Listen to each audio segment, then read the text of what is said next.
हरे राम राम राम हरे हरे, हरे कृष्णा कृष्ण कृष्ण हरे हरे, हरे राम राम राम हरे हरे, हरे कृष्णा कृष्ण कृष्ण हरे हरे, हरे राम राम राम हरे हरे, हरे कृष्ण कृष्ण कृष्ण हरे हरे, हरे राम राम राम हरे हरे, हरे कृष्ण कृष्ण कृष्ण हरे हरे, हरे राम राम राम हरे हरे, हरे कृष्ण कृष्ण कृष्ण हरे हरे, हरे राम राम हरे हरे। जय जय शंकर हर हर शंकर, जय शंकर हर हर शंकर, जय जय शंकर जय जय शंकर हर हर शंकर, जय जय शंकर हर हर शंकर, जय जय शंकर हर हर शंकर, जय जय शंकर हर हर शंकर, जय जय शंकर हर हर शंकर, जय जय शंकर हर हर शंकर, जय जय शंकर हर हर शंकर, जय जय शंकर हर हर शंकर, जय जय शंकर हर हर शंकर, जय जय शंकर जय जय शंकर, जय जय शंकर, जय जय शंकर, जय जय हर हर शंकर, हर हर शंकर। అందరూ కూడా అక్షతలుగా స్వామి పైన వేసి నమస్కారం చేసుకుని అరుగు పైన మీరు ఈ రోజు ఈ కార్యక్రమం ముచ్చటగా అందరి యొక్క అనుభవం వల్ల ఈ రోజు ఇంత పెద్ద కార్యక్రమాలు చేయడం జరిగింది. ఆ వనభోజనాలటువంటి ఆ గ్రూప్ చూస్తున్నాం. ప్రతి ఒక్క చిన్న విషయం దగ్గర నుంచి పెద్ద విషయాల వరకు కూడా ప్రతి ఒక్కరూ అడగడం, ఈ యాజమాన్యం చాలా సానుకూలంగా మీకు అందరికీ అనుకూలాలు కలిగించడం, ఆఖరికి చిన్న విషయాలు పెద్ద విషయాల వరకు ప్రతి ఒక్కదాన్ని కూడా మనకి అనుకూలాలు ఇవ్వడం. ఈరోజు ఇంతమంది కార్తీక మాసంలో సాక్షాత్తు వెంకటేశ్వర స్వామి సన్నిధిలో మనం ఈ వ్రతం చేసుకోవడం, స్వామి యొక్క అనుగ్రహాన్ని పొందడం అనేది చాలా శుభదాయకం. కాబట్టి లోకా సమస్త సుఖినో భవంతు, సర్వం శ్రీరం కృష్ణార్పణమస్తు. వేచి మెల్లగా ఒక్కొక్కరు కూడా తాను ఏ రకంగా సర్దుకుంటారో సర్దుకునేసి నిదానంగా ఒక్కొక్కరు వచ్చేసి తీర్థ ప్రసాదాలు తీసుకునేసి బయటికి వెళ్ళేసి ఆ వనభోజన కార్యక్రమం ఎక్కడ ఉంది, ఎలా ఉంది? గణేశ గోవింద, భక్తవత్సల గోవింద, భాగవత ప్రియ గోవింద, శ్రీనివాస గోవింద, శ్రీ వెంకటేశ గోవింద, భక్తవత్సల గోవింద, భాగవత ప్రియ గోవింద, శ్రీ శ్రీనివాస గోవింద, శ్రీ వెంకటేశ గోవింద, శ్రీ శ్రీనివాస గోవింద, శ్రీ వెంకటేశ గోవింద, గోవింద గోవింద గోవింద గోవింద. అవధానులై అందరి కోసం కాసేపు నిరీక్షణ కూడా చేసి వచ్చిన వాళ్ళు ప్రశాంతంగా కూర్చోవడం, ముచ్చటగా ఎక్కడ హడావిడి చేయకుండా కాసేపు కూర్చోవడం, అన్నింటినీ ఆస్వాదిస్తూ ఉండడం కూడా మంచి విషయం. ఒక 5 నిమిషాల్లో మనం తదుపరి కార్యక్రమాన్ని అందరూ రావడం, స్వామికి నమస్కారం చేసేసి మీ స్థానాల నుంచి మీరు బయలుదేరి రావడం జరుగుతుంది. ఓం శ్రీనివాస గోవింద, శ్రీ వెంకటేశ గోవింద, భక్తవత్సల గోవిందాయ నమః. ప్రార్థనా పూర్వక నమస్కారాన్ సమర్పయామి.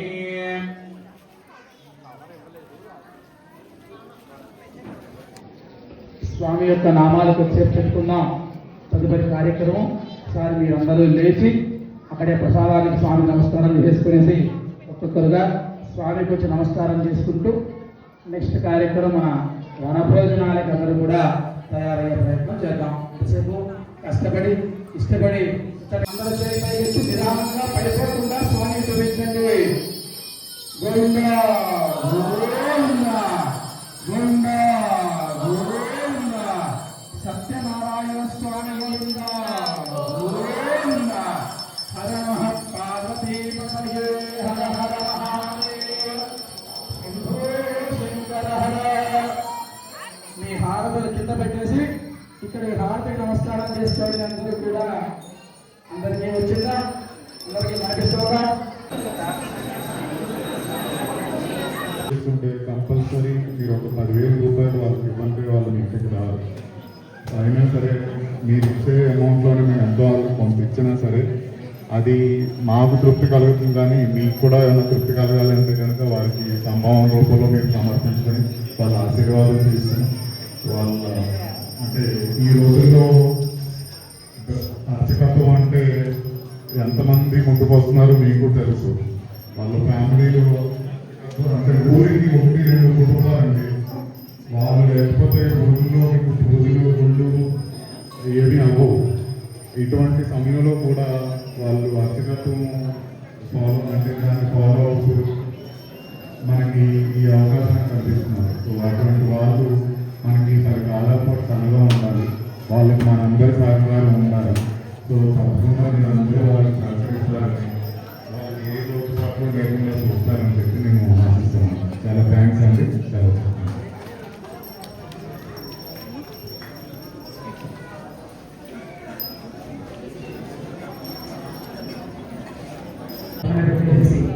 మీరు ముచ్చటగా ఆ కొబ్బరికాయని కూడా తీసుకెళ్ళి 6 కొబ్బరికాయలు కూడా నైవేద్యం పెట్టుకొని తీసుకురండి. మీరు అక్కడే పెడతామంటే 5 కొబ్బరికాయలు పెట్టి ఈ కొబ్బరికాయలు ఇంటికి తీసుకెళ్ళి ఇంట్లో కొట్టి నైవేద్యం పెట్టుకోవచ్చు. దాన్ని కదిలించము అనేట్టుగా ఉంటే ఇంటికి తీసుకెళ్ళవచ్చు. ఆ 5 మాత్రం మ్యాండేటరీ తీసుకెళ్ళండి. దీన్ని కూడా మీ అనుకూలాన్ని బట్టి నేను ప్లాన్ చేసుకోండి. దేవాలయంలో ఇక్కడ తెల్లవాళ్ళు అంత అలంకరణ చేయడం ఆయన వల్లే సాధ్యం. ఆయన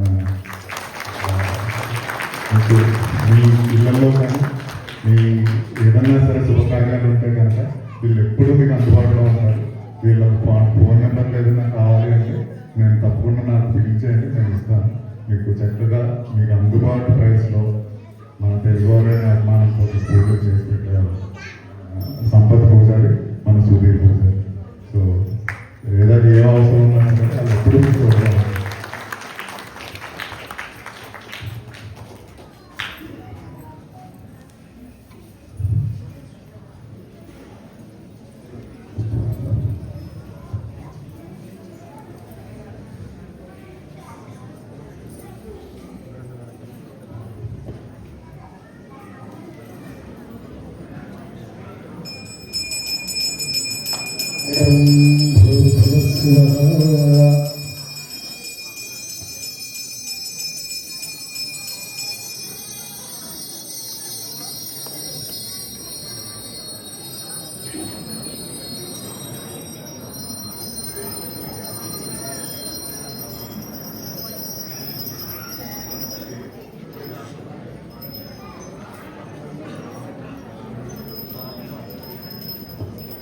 ఓం హిరణ్యపాత్రం మదోహపూర్ణం దదాతి మదక్షోభసామీతి ఏకదా బ్రహ్మణపహారతి ఏకదయమానహాయస్తేజో దదాతి. జయ రమారమణ గోవింద హర నమః పార్వతీపతయే హర హర మహాదేవ. ఓ శంకర హర సత్యదేవాయ నమః. ప్రార్థనా పూర్వక నమస్కారాన్ సమర్పయామి. జయ ఇందిరారమణ గోవింద గోవింద. సత్యనారాయణ స్వామి పాదారవింద గోవింద.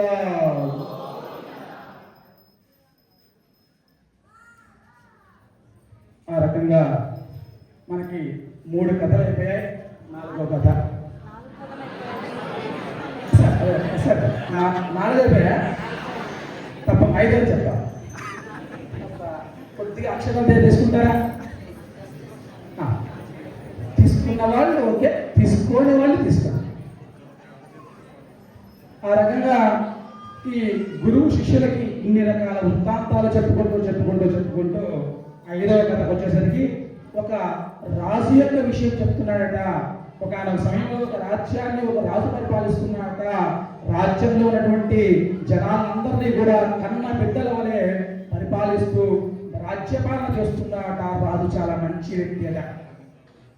ఆ రాజు నాడు వేటకై అడవికి పోయి పోయి తిరిగి వచ్చుచు మార్గమధ్యంలో ఒక మారేడు చెట్టు కింద, ఒక బిల్వ వృక్షం కింద కొంతమంది గొల్లలు తమ బంధుమిత్రులతో సహా వ్రతము చేసుకుని చెందగా చూచూ స్వామికి నమస్కారము చేయక నిర్లక్ష్యం చేశారట రాజుగారు.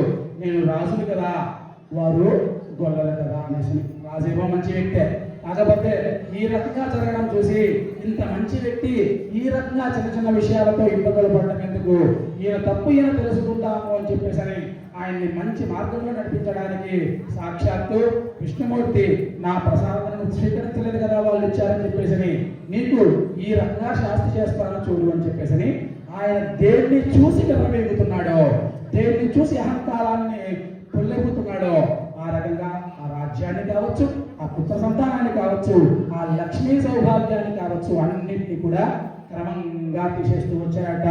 క్రమంగా దారిద్ర్యం సంభవించేట్టుగా చేశాయట. అష్ట కష్టాలు పాలయ్యాయట రాజు. ఈ రకంగా కొంతకాలం గడిచిందట.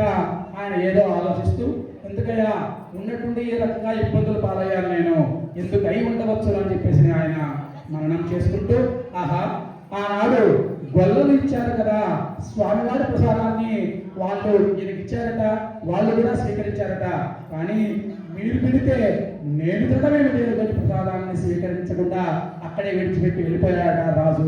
నమస్కారము చేయలేదు, ప్రసాదాన్ని స్వీకరించలేదు. స్వామి అంతా చూస్తూ ఆయన వక్ర మార్గాన్ని సక్ర మార్గంలోకి నడిపించాలనేటువంటి ప్రయత్నంతో ఆయన ఇబ్బందుల పాలు చేశారట. ఆ రకంగా ఆయన రాజ్యధనం, పుత్రధనం, అన్ని రకాలుగా రాజ్యప్రాప్తి, పుత్రప్రాప్తి, లక్ష్మీ ప్రాప్తి అన్నింటినీ కూడా కొల్లగొట్టాడట స్వామి. ఈ రకంగా ఆయన ఆలోచిస్తూ ఇందుకు కదా ఇబ్బంది అయిందని చెప్పేసి మళ్ళీ ఆ గొల్లల చెంతకే పోయి వారితోనే కలిసి సత్యవ్రతం చేసుకొని స్వామికి నమస్కారం చేసుకొని ప్రసాదాన్ని స్వీకరించారట వారితోనే కలిసి. అంతటా స్వామి అతన్ని అనుగ్రహించి స్వామి యొక్క అనుగ్రహ ఫలితంగా ఆయన ఏమైతే తీసేసింటాడో ఆ దారిద్ర్యాన్ని కూడా అన్ని రకాలుగా శుభాలు వచ్చేట్టుగా చేసి లక్ష్మీ సౌభాగ్యాన్ని, పుత్ర సౌభాగ్యాన్ని, రాజ్య సౌభాగ్యాన్ని కూడా ఇచ్చి ఆయన అనుగ్రహించాట స్వామి రాజుని. అంతటా ఆ రకంగా మళ్ళీ రాజుకు అన్ని రావడం, స్వామి యొక్క అనుగ్రహం వల్ల ఈ రకంగా నేను ఇప్పుడు ఉన్నతంగా ఉన్నాను అని చెప్పేసి స్వామికి నమస్కారం చేసుకోవడం, దానికి కృతజ్ఞతగా, దానికి గౌరవంగా, దానికి భక్తిగా ఆయన అనుకూలం ఉన్నంత వరకు కూడా సత్యవ్రతం చేస్తూ ఉన్నాట. మాఘ, వైశాఖ, కార్తీక మాసాలు, ఏకాదశులు, పౌర్ణములు. ఇంతగా ఈ రకంగా స్వామి యొక్క వ్రతాలు ఈ రకంగా చేస్తుండడం వల్ల స్వామి అతన్ని అనుగ్రహించి అన్ని రకాలుగా స్వామి అతన్ని ఆశీర్వదం చేసి నమస్కారం చేసుకునే విధంగా చేశారట ఆ రాజు. ఆ రకంగా ఆయన ఉన్నంత వరకు కూడా స్వామి యొక్క వ్రతాలు చేస్తూ అంత్యమున సత్యలోకమునికి ఎక్కారట రాజు. కాబట్టి ఈ మహిమాన్వితమైనటువంటి ఈ వ్రత రాజమును, వ్రతాలకే వ్రతం కాబట్టి ఈ వ్రత రాజమును భక్తి శ్రద్ధలతో చేసిన వారును, వ్రతమును విన్నవారును, కథను విన్నవారును, కథను చదివిన వారును కూడా స్వామి యొక్క అనుగ్రహములకు పాత్రులై సర్వ పాప విముక్తులై సకల సంపదలతో వర్ధిల్లగలరు. కాబట్టి ఈ కలియుగమున సత్యనారాయణ స్వామిని కొందరు సత్య దేవుడనియు, సత్యనారాయణునియు, సర్వేశ్వరుడు అని పిలుచుకుంటారు. కాబట్టి ఎవరెవరు ఏ ఏ పేర్లతో పిలిచినా కూడా కోరిన కోరికలు తీర్చే స్వామి సత్యనారాయణ స్వామి. కాబట్టి స్వామి యొక్క అనుగ్రహం కోసమై స్వామి సనాతనమైనటువంటి ఆ రోజు నుంచి ఈ రోజు వరకు కూడా ఎన్నెన్నో రూపాలు ధరిస్తూ భక్తుల కోరికలు తెచ్చుతూ సర్వదా వారిని కాపాడుతూ ప్రకాశిస్తూ ఉంటాడు. కాబట్టి వ్రతము చేయలేని వారు వ్రతము జరుగుతుండగా చూచినయు, భక్తి శ్రద్ధలతో కథను విన్నయు స్వామి యొక్క అనుగ్రహములకు పాత్రులయ్యరు. ఆయన కృపచే ధనధాన్యాది సంపత్తులను, పుత్ర పౌత్ర సంపదని కూడా పొందగలరు. స్వామి యొక్క అనుగ్రహం కోసమై స్వామికి నమస్కారం చేసుకొని ఆ అక్షతల్ని ఆ స్వామికి నమస్కారం చేసుకోండి.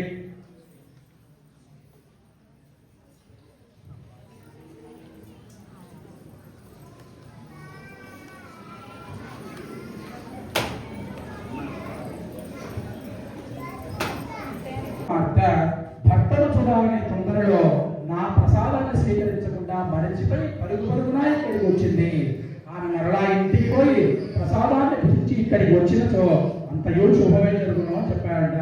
ఆ మాటలు విన్నటువంటి ఆ అమ్మాయి పరుగు పరుగునా ఇంటికి వెళ్ళి స్వామికి మనసారా నమస్కరించి క్షమించవయ్యా అని చెప్పి చెప్పేసి ప్రార్థన చేసుకుని ఆ ప్రసాదాన్ని స్వీకరించి ఇక్కడికి మళ్ళీ వచ్చారంట.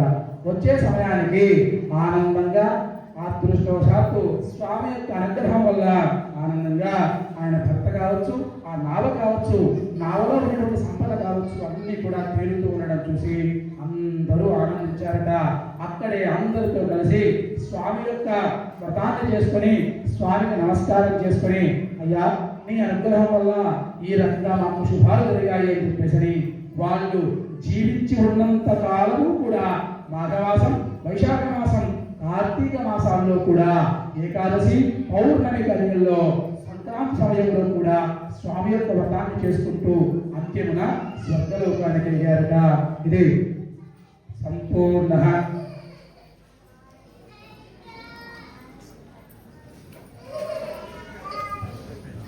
ఆ రకంగా ఆయన ఆ అమ్మాయి భర్త ఎవరైతే ఉన్నారో ఆయన పడవతో సహా ఘనంతో సహా నీటిలో తేలుతూ ఉన్నటువంటి వ్యక్తి మునిగిపోయాడట.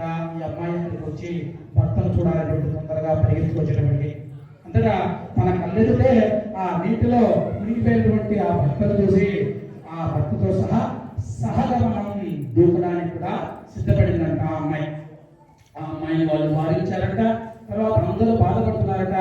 తన అమ్మా నాన్నలు మాట్లాడుకుంటారట, ఏంటి అల్లుడు అంత హఠాత్తుగా పడవలో సహా నీళ్ళు ఎలా మునిగిపోయాడంటారు, ఇదంతా దేవుని మాయ కాక మరేమిటి స్వామి యొక్క మాయ వల్ల ఇదంతా జరిగిందని చెప్పేసి స్వామికి నమస్కారం చేసుకున్నారట వాళ్ళు అక్కడ. స్వామి ఏం తప్పు జరిగిందయ్యా, క్షమించవయ్యా పరమేశ్వర అని చెప్పి స్వామికి నమస్కారం చేసుకోగా స్వామి అనే ఒక సన్యాస రూపము ధరించి, నాయనలారా మీ పడవలో ఏమున్నది అడిగారట. వచ్చింది సాక్షాత్తు విష్ణుమూర్తి అని చెప్పి తెలియగా, మా పడవలో ఏమున్నదో నీకెందుకు, మా ధనమును అపహరించాలని చూస్తున్నావా, మా పడవలో ఆకులు అలములు తప్ప మరి ఏమీ లేవు అని చెప్పారట. ఇప్పుడు మనం అడిగినట్టుగానే సన్యాసి రూపంలో స్వామి చిరునవ్వు నవ్వి అట్లే అవుగాక అనేసి నదీ తీరం అంటే కొంత దూరంలో నిలబడి చోద్యం చూస్తున్నాడట. ఏం జరుగుతా ఉంది, ఆవులు ఏం చేస్తారా అని. ఎవరో సన్యాసి వచ్చాడు, అడిగాడు, ఏమో చెప్పాం, అది నిజంగా అవుతుందా? అటువంటి అహంకారాలతో వాళ్ళు యథావిధిగా వాళ్ళ కాలకృత్యాలు ముగించుకొని మళ్ళీ ప్రయాణం మొదలు పెడతామని చెప్పేసి ఆ పడవ దగ్గరకు వచ్చి చూడగా ఆశ్చర్యపోయారట, నిశ్చేషులయ్యారట, దుఃఖంతో మూర్ఛిల్లారట. మామ తెలియక వచ్చిన తర్వాత అల్లుడిని చూసి అడుగుతున్నారట, మన ధనదాన సంపదలని ఏమైపోయినాయా అనగా అప్పుడు అల్లుడు చెప్పాడట, మామయ్య ఇప్పుడు ఏడ వల్ల ప్రయోజనమేమి, సాధు గుణాత్ముడు కదా, సన్యాసం చూసి మనం పరిహసించాం కదా, ఎగతాళి చేశాం కదా, అందువల్ల కదా మనకి ఇటువంటి దుస్థితి వాటిల్లనది. సన్యాసి కోపం వలనే సర్వస్వం కోల్పోయాం, ఆయన్నే శరణ వేడుకుందాం, మనల్ని తప్పక కరుణిస్తాడు, మన కోరికలు కూడా నెరవేరగలవు అని చెప్పాడట. అంతటా అల్లుడు మాటలు విన్నటువంటి ఆ మామయ్య పరుగు పరుగున సన్యాసి వద్దకు వెళ్ళి మనసారా నమస్కరించి వినయంతో, స్వామి జ్ఞానశూన్యుడనై అజ్ఞానుడనై మిమ్మల్ని ప్రవేశించాను, నా తప్పుని క్షమించయ్యా అని చెప్పేసి స్వామిని అనేక విధాలుగా ప్రార్థించాడట. అప్పుడు వచ్చినట్టు స్వామికి అవకాశం ఏమయ్యా అంటే, సత్యవ్రతం గురించి చేస్తానన్నావు, అప్పుడెప్పుడో సంకల్పం చేసుకున్నావు, చేయలేదు, కళ్యాణ సమయంలో అన్నావు, చేయలేదు, ఇప్పుడు కూడా చేయలేదు, కాబట్టి ఇదేంటే నీకు భావ్యమా, దుష్ట బుద్ధితో ఉన్న నీకు కనివిప్పు కలిగించాలని నీకు ఈ శాపాన్ని ఇచ్చాను, ఇప్పటికైనా తెలుసుకున్నావా అని అడిగాడట. అంతటా ఆ వయసులో చెప్తున్నాడట, స్వామి పుండరీకాక్ష, లోకమంతయు నీ మాయా మోహం కొట్టుమిట్టాడుచున్నదే, బ్రహ్మాది దేవతలే నీ మాయను కనుక్కోలేకున్నారు, తెలుసుకున్నట్లేము, మానవ మాత్రుడు నేనంత వాడు తండ్రి, నీ మాయలో చిక్కుకుని ఉన్నటువంటి సూక్ష్మ అజ్ఞాన్ని నీ అనుగ్రహణకు దూరమై తప్పిస్తున్నటువంటి అభాగ్యుడను నిన్ను తెలుసుకున్న నా పరమాస్వామి, నన్ను అనుగ్రహించి నా విత్తమును నా సంపదను నాకు ఇప్పిప్పును, శరణు అన్నవాడు రక్షించు కరుణా సముద్రుడవు, నన్ను అనుగ్రహించి నా డబ్బును నాకు ఇప్పిప్పవయ్యా పరమేశ్వర అని చెప్పేసి స్వామిని వేడుకున్నాడట. మన స్వామి కరుణామయుడు. ఆ ప్రార్థనకి ఆయన కరుణించి ఏదైతే ఆకులగా మార్చిచ్చాడో వాటిని మళ్ళీ తిరిగి సంపదగా ఇచ్చేసి స్వామి అక్కడే అదృశ్యమైపోయాడట. అంతటా వాళ్ళు వచ్చి పడవలోనికి చూసి చాలా సంతోషపడి ఇదంతా స్వామి యొక్క మహిమ అని చెప్పి స్వామికి నమస్కారం చేసుకుని వాళ్ళ ఇళ్ళకు వాళ్ళు బయలుదేరారట. ఆ విధంగా వాళ్ళు కొంత దూరం ప్రయాణం చేశారట. వాళ్ళ ఊరు తీరం అయితే వచ్చిందట. ఆ తీరానికి చేరుకున్నారట. వీళ్ళు తీరానికి చేర్చుకొని అక్కడ వాళ్ళ దగ్గర ఉన్నటువంటి ఒక దూతను ఇంటికి పంపించారట. మేము వచ్చాము అని చెప్పి ఇంటికి తెలియజేయమని ఆ వార్తను పంపారట.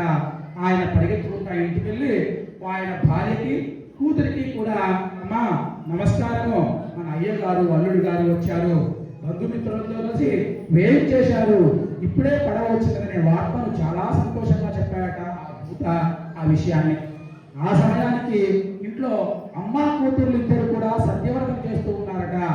ఆ మాట వినగానే అమ్మ చటుక్కున వేసి బయలుదేరిందట తన భర్తని అల్లుడిని చూడడానికి. వెళ్తూ కూతురికి చెప్పిందట, నువ్వు కూడా త్వరగా ముగించరావమ్మా, నాలో వద్దకి నీ తండ్రిని నీ భర్తను చూడడానికి రా అని చెప్పిందట. అమ్మ చెప్పిందే తరువుగా కూతురు ఆ మాట వినగానే హడావిడిగా వ్రతాన్ని ముగించి ప్రసాదాన్ని స్వీకరించడం మరచిపోయి తన భర్తను చూడడానికి బయలుదేరిందంట ఆ అమ్మాయి ఆతుర్దాగా. ఆ అమ్మాయి ఎవరి కోసమైతే వెళ్ళిందో, దేనికోసమైతే వెళ్ళిందో, ఆ భర్త, ఆ ధనము, ఆ పడవ ఇవన్నిటినీ కూడా అక్కడ ఉన్నారట సముద్రం దగ్గర. ఆయన ధనాన్ని రక్షిస్తూ ఉన్నారట. ఉన్నట్టు కృష్ణ కృష్ణ హరే హరే హరే రామ రామ రామ హరే హరే కృష్ణ కృష్ణ కృష్ణ హరే హరే హరే రామ రామ రామ హరే హరే హరే కృష్ణ కృష్ణ కృష్ణ హరే హరే హరే రామ రామ రామ హరే హరే హరే కృష్ణ కృష్ణ కృష్ణ హరే హరే హరే రామ రామ హరే హరే హరే కృష్ణ కృష్ణ హరే హరే హరే రామ రామ రామ హరే హరే హరే కృష్ణ కృష్ణ కృష్ణ హరే హరే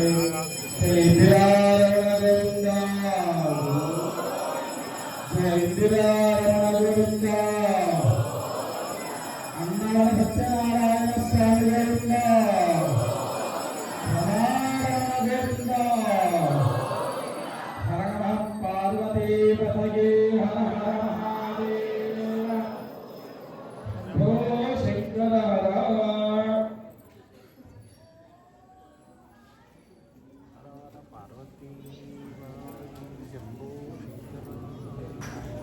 చేతిలోకి చక్కగా నక్షత్రాలు పెట్టుకోవాలి.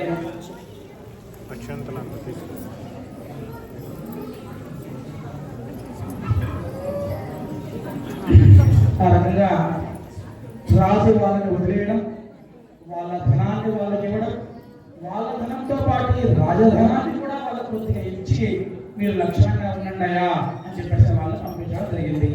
వీళ్ళ ధనంతో పాటు రాజధనం కూడా ఆ పడవ నిండుగా ఉందంట ధనరాశులతో.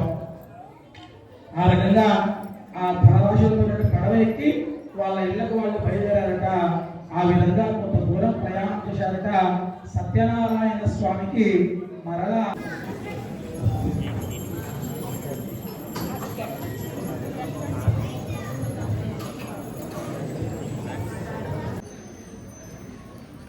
అమ్మా మీకు ప్రసాదాలన్నీ వచ్చాయి అందరికీ.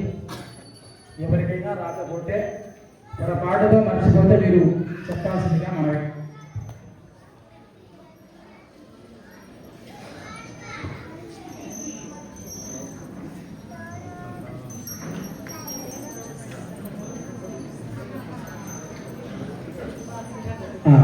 పూజలో కూర్చున్న వాళ్ళకు మాత్రమే. ఇప్పుడు అక్షర కొద్దిగా చెప్పలు తీసుకోండి. ఆ రకంగా విషయాలన్నీ కూడా విధి విధానాలు చూసాం.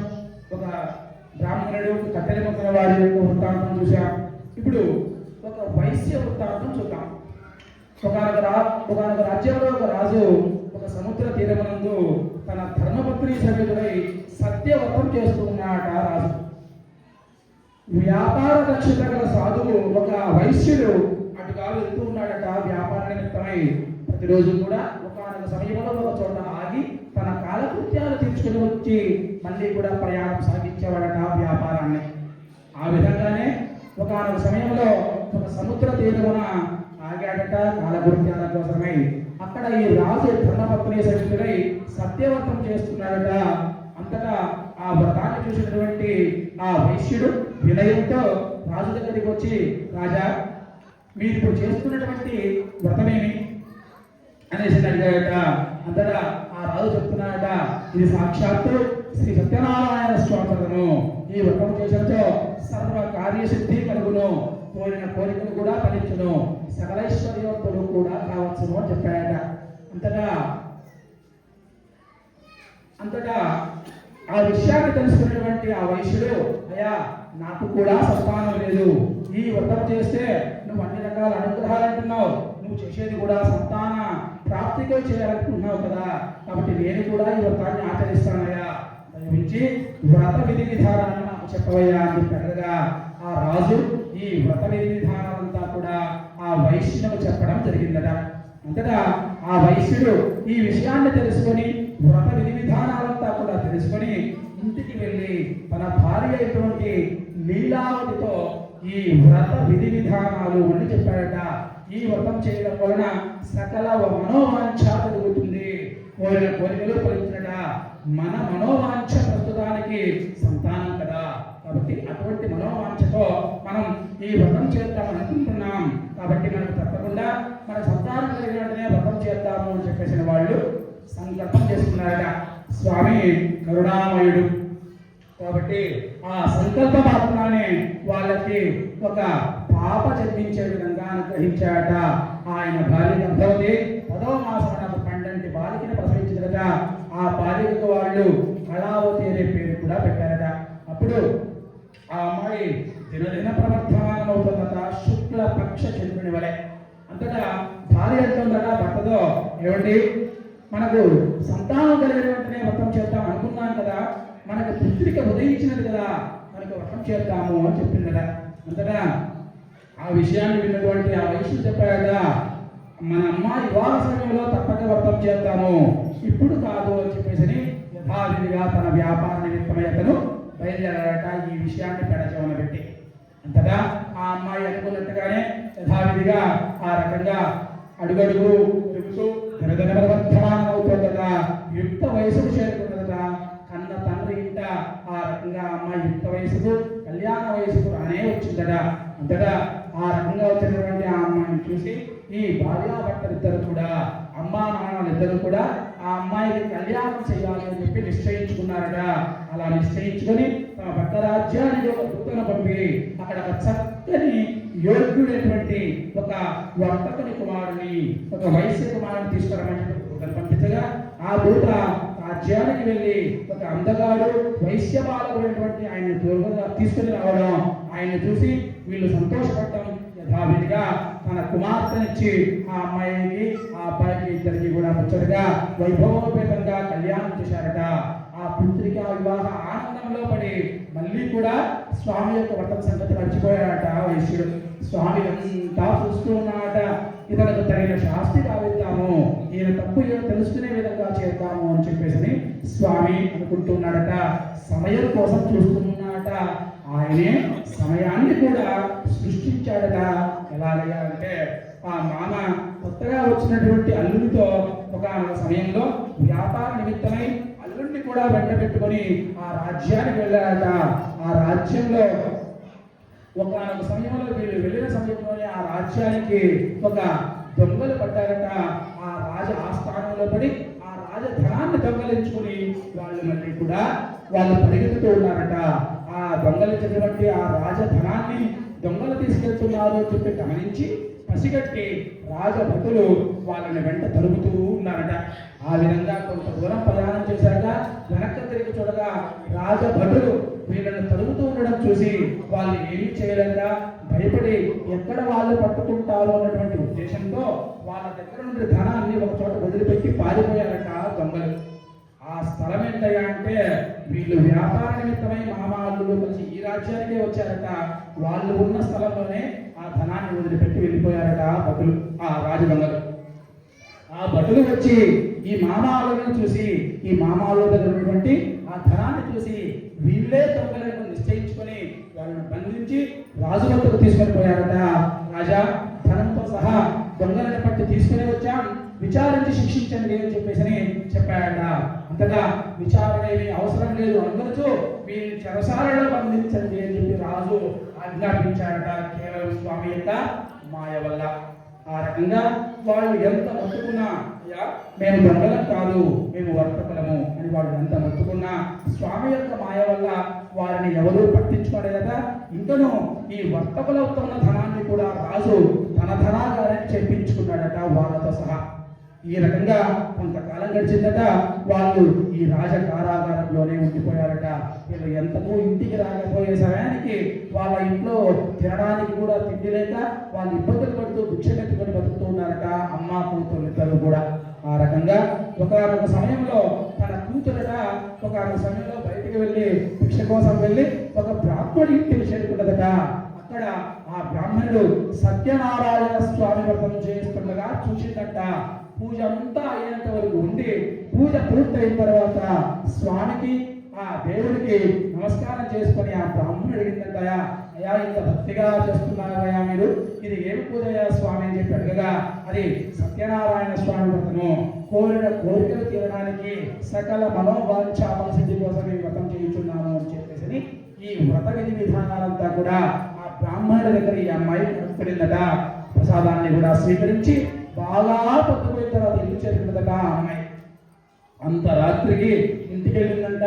అంతటా ఆలస్యంగా వచ్చినటువంటి ఆ అమ్మాయిని చూసి వాళ్ళ అమ్మ అంటుందట, అమ్మాయి కళావతి, ఇంత రాత్రి వరకు ఎక్కడున్నావమ్మా, ఏం చేస్తున్నావు అనగా ఆ అమ్మాయి చెప్పిందట, అమ్మా నేనేమి తప్పు చేయలేదు, నేను ఒక బ్రాహ్మణుడి ఇంటికి వెళ్ళాను, అక్కడ ఆ బ్రాహ్మణుడు సత్య వ్రతము చేయుచుండగా చూస్తూ ఉండిపోయాను, అమ్మా ఆ వ్రతము కోరిన కోరికలు తీర్చినట్టు కదా అని అన్నారు. అంతటా అప్పుడు గుర్తొచ్చిందట అమ్మకి, అయ్యయ్యో మనం వ్రతం చేద్దామనుకున్నాం, నువ్వు చిన్న బిడ్డగా ఉన్నప్పుడు చేయలేదు, పెళ్లి సమయంలో చేద్దామనుకున్నాం అప్పుడు చేయలేదు, అందుకు కదా మనల్ని స్వామి ఇన్ని రకాలుగా ఇబ్బందులు పాలు చేస్తున్నారు అని చెప్పేసి వాళ్ళు స్వామికి నమస్కారం చేసుకొని వాళ్లకు ఆ సమయానికి ఆ క్షణానికి ఉన్నంత వరకు ఉన్నతంగా పూజా సామగ్రి కావచ్చు, బ్రాహ్మణులు కావచ్చు, బంధువులు కావచ్చు, అన్నింటినీ కూడా తీసుకెళ్లి సమకూర్చుకొని స్వామి యొక్క వ్రతాన్ని చేసేసి వాళ్ళు నమస్కారం చేసుకున్నారట. స్వామికి నమస్కారం చేసుకుని, అయ్యా పరమేశ్వర క్షమించండి, మా తప్పును క్షమించండి, దయవుచ్చి నా భర్త నా అల్లుడు సుఖముగా ఇల్లు చేరున్నట్టు దీవించండి అయ్యా అని చెప్పేసి నమస్కారం చేసుకున్నారట. అంతటా వాళ్ళు చేసేటువంటి సత్య వ్రతానికి స్వామి సంతోషించి ఆ రాత్రి ఎవరైతే వీళ్ళని బంధించి ఉంటారో ఆ రాజు యొక్క కలలో కనిపించి, ఈ మామాలను బంధించినటువంటి రాజు కలలో కనిపించి స్వామి చెప్తున్నారట, రాజా నీవు బంధించిన వారిద్దరూ దొంగలు కారు, వారు వర్తకులు, రేపు ఉదయాన్నే వారి ధనం వారికి ఇచ్చి పంపివేయము, లేనిచో మేము కూడా ఇబ్బందుల పాలవ్వాల్సి ఉంటుంది అని చెప్పాడట. అంతటా ఈ విషయాన్ని విన్నటువంటి ఆ కళలో ఈ విషయాన్ని సాక్షాత్కరించినటువంటి స్వామి యొక్క మాటలు విన్నటువంటి ఇతను మరుసటి ఉదయమున సభలో అందరినీ ఏర్పరిచి ఈ విషయం చెప్పాడట. వాళ్ళు నిజంగానే వర్తకులు అంటారా, వాళ్ళు దొంగలు కారట, స్వామి యొక్క మాయ వల్ల వాళ్ళు ఇక్కడ ఇబ్బందులు పడుతున్నారు, స్వామి నాకు కళలో సాక్షాత్కరించి వాళ్ళ గురించి చెప్పాడు అని చెప్పేసి ఈ విషయాన్ని చెప్పి ఆ భటులను చెప్పాడట, పోయి వాళ్ళని తీసుకురాండి మీరు అని చెప్పేసి ఆ కారాగారానికి వెళ్ళి ఆ వర్తకులు తీసుకొచ్చారంట. ఈ భటులు స్వామి మళ్ళీ పిలుస్తున్నాడు, రాజు మళ్ళీ పిలుస్తున్నాడు మిమ్మల్ని, మళ్ళీ ఏమంటాడో రాజు ఏమంటాడో అని చెప్పేసి వీళ్ళు భయభ్రాంతులై నిశ్చేష్టులై నిల్చున్నారట, ఏమీ చేయలేక. అంతటా స్వామిని అనేక విధాల నమస్కారం చేసుకునేసి ఆ రకంగా ఇబ్బందులు తొలగించవయ్యా, మళ్ళీ రాజు పిలుస్తున్నాడు అని చెప్పేసి వాళ్ళు మనసులోనే స్వామిని ధ్యానం చేసుకొని రాజు వద్దకు వచ్చి రాగా రాజు చెప్తున్నాడట, మీకు ఇక విచారణ అవసరం లేదు, కేవలం స్వామి యొక్క మాయ వల్ల మీకు ఇటువంటి ఇబ్బందులు కలిగాయి, కాబట్టి ఆ స్వామిని అనుగ్రహించడానికి నాకు మీ విషయం చెప్పాడు, కాబట్టి ఇక మీకేమి ఇబ్బందులు లేవు, సుఖముగా మీ ఇంటికి పోవచ్చు అని చెప్పేసి వాళ్లకు పురుషులకు అలంకారమైన క్షరకర్మాదులను చేయించి నూతన వస్త్రాలకు సత్కరించి మీరు ఇంత సుఖముగా మీ ఇంటికి పోవచ్చు అని చెప్పేసి వారిని అది నుంచి ఇంటికి పంపించేశాడట. ఆ ఆ రకంగా ఆ రాజు నుంచి విడవడినటువంటి ఆ వైశ్యుడిద్దరు కూడా రాజుకు నమస్కారం చేసి ఇదంతా స్వామి యొక్క మహిమ అని చెప్పేసి వాళ్ళ ఇళ్లకు వాళ్ళు బయలుదేరారట. తృతీయోధ్యాయ సంపూర్ణ.